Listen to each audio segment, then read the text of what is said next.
शेख हसीना 2009 से लगातार बांग्लादेश की सत्ता पर काबिज थी। इसी साल जनवरी महीने में चौथी बार बांग्लादेश की प्रधानमंत्री बनी थी, लेकिन बीते 2 महीने में घटनाक्रम इतनी तेजी से बदले कि जिस बांग्लादेश को हसीना ने आर्थिक मोर्चे पर ताकत दी, उसी बांग्लादेश की आवाम ने उनके साथ विद्रोह कर दिया। लेकिन इस बगावत की कहानी कैसे लिखी गई और क्यों शेख हसीना को अपना देश छोड़कर जाना पड़ा और इसका क्या कनेक्शन है 39 साल पुराने उस अगस्त के महीने से, देखिए इस रिपोर्ट में।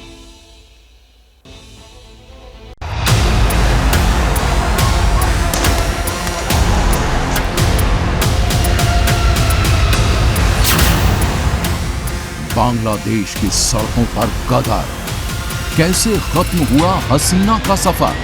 Prime Minister Sheikh Hasina apparently made the decision to resign. We simultaneously received a request for flight clearance from Bangladesh authorities. Iron lady ने दी मौत को मात, तख्ता पलट के पीछे ISI का हाथ। तो इसके पीछे पाकिस्तान और अमेरिका का हाथ है। इस्लामाबाद के नक्शे कदम पर ढाका, सेना के इशारे पर चलेगा आका। इंटरिम गवर्नमेंट আমরা ফর্ম করব, দেশে একটা ক্রান্তিকাল চলছে। बांग्लादेश में विद्रोह की कहानी, हसीना को भारी पड़ी मनमानी।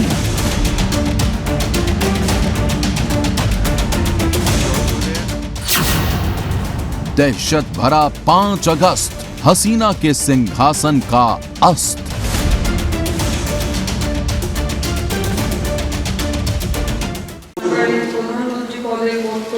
বিশ্বস্ততার সহিত পালন করব।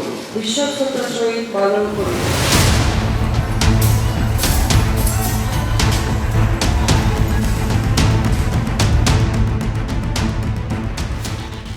15 अगस्त 1975 और 5 अगस्त 2024 कहने के लिए ये 2 तारीखें हैं, लेकिन बांग्लादेश के लिए पूरा कालखंड है, क्योंकि एक वो तारीख थी जब सेना ने शेख हसीना के पूरे परिवार को मौत के घाट उतार दिया था। परिवार के 18 लोग मारे गए। शेख हसीना और उनकी बहन रेहाना की जान इसलिए बच गई थी क्योंकि उस वक्त वो यूरोप में थी। और अब 5 अगस्त की तारीख है जब सेना ने प्रदर्शनकारियों के साथ मिलकर बांग्लादेश में तख्ता पलट कर दिया और शेख हसीना को देश छोड़कर भागना पड़ा। बांग्लादेश में 39 साल की कहानी एक झटके में रिवर्स हो गई है, क्योंकि तब सेना के निशाने पर वो शख्स था जिसने बांग्लादेश को पाकिस्तान के जुल्म से आजादी दिलाई। नाम था शेख मुजीबुर रहमान, जिन्हें बांग्लादेश ने फादर ऑफ नेशन की पदवी दी, क्योंकि ये शख्स न होता तो शायद दुनिया के नक्शे पर बांग्लादेश भी न होता। लेकिन 5 दशक के भीतर वो मोहब्बत इतनी नफरत में बदली कि ढाका में बांग्लादेश के लोग ही मुजीबुर रहमान की मूर्ति पर चढ़कर उसे हथौड़े से तोड़ने लगे, और तब तक तोड़ते रहे जब तक कि उसे खंड खंड कर गिरा नहीं दिया।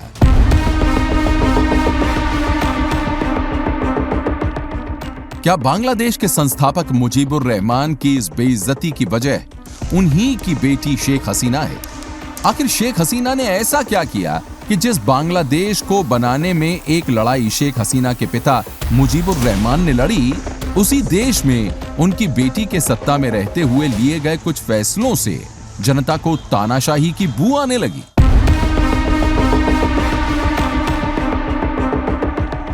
दरअसल आरक्षण के विरोध से शुरू हुई हिंसा की आग कब उनके सिंहासन तक पहुंच गई, ये शेख हसीना समझ नहीं पाई। उल्टा वो प्रदर्शनकारियों की आतंकवादी कहकर आलोचना करती रही, जिससे हिंसा की आग और व्यापक हो गई। यद्यपि की शेख हसीना बांग्लादेश की राजनीति में 20 वर्षों तक शीर्ष पर रही, लेकिन वर्तमान समय में वो अपनी सरकार के विरुद्ध की जाने वाली गहरी साजिश को समय पर भांप पाने में नाकाम रही, और जाहिर है कि उनके विरुद्ध एक गहरा षड्यंत्र, गहरी साजिश रची गई।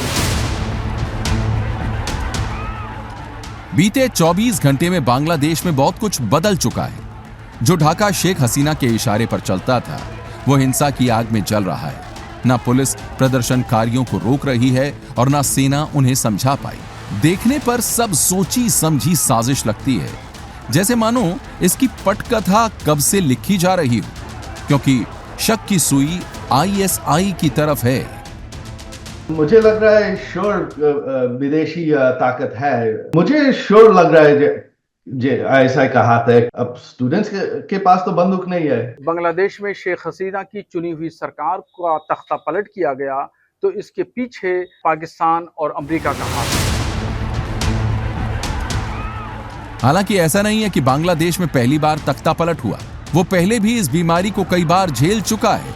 लेकिन इस बार तख्ता पलट के साथ साथ शेख हसीना की मौत की भी साजिश रची जा रही थी, जिसकी भनक शेख हसीना को लग गई थी और हसीना ने बिना वक्त गंवाए देश छोड़ दिया और भारत आ गई। दरअसल शेख हसीना पर जब जब मुसीबत आई है, उन्होंने भारत में ही शरण पाई है।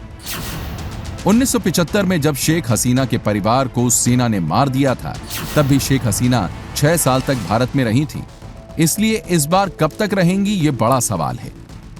पाकिस्तान की खुफिया एजेंसी ISI और चाइना की एजेंसीज ने भी इसमें अपनी भूमिका निभाई है, ये दिखाई देता है। और जाहिर है कि वो एक गहरी राजनीतिक साजिश का शिकार हुई हैं।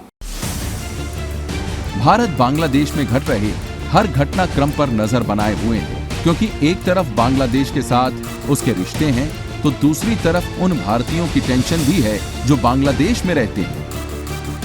Our border guarding forces have also been instructed to be exceptionally alert in view of this complex situation.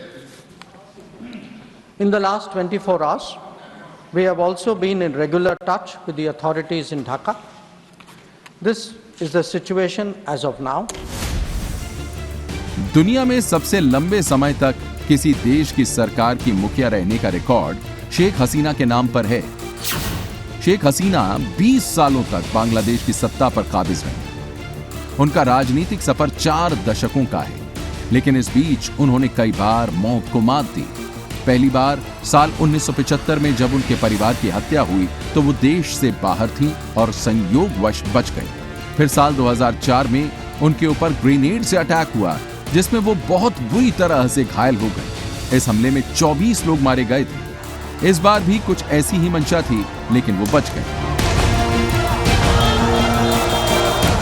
जिस तरीके से बांग्लादेश की सेना ने शेख हसीना की सरकार से अपनी दूरी बनाई और उन्हें 45 मिनट का समय दिया, जिसमें कि वो ये निर्णय ले लें कि वो देश छोड़ेंगी या रहेंगी।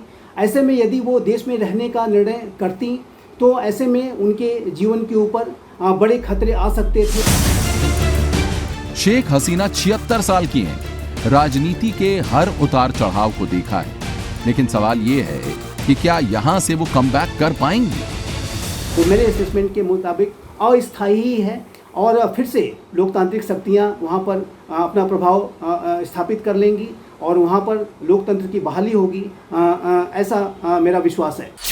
शेख हसीना के प्रधानमंत्री रहते बांग्लादेश की अर्थव्यवस्था तेजी से उभरी है।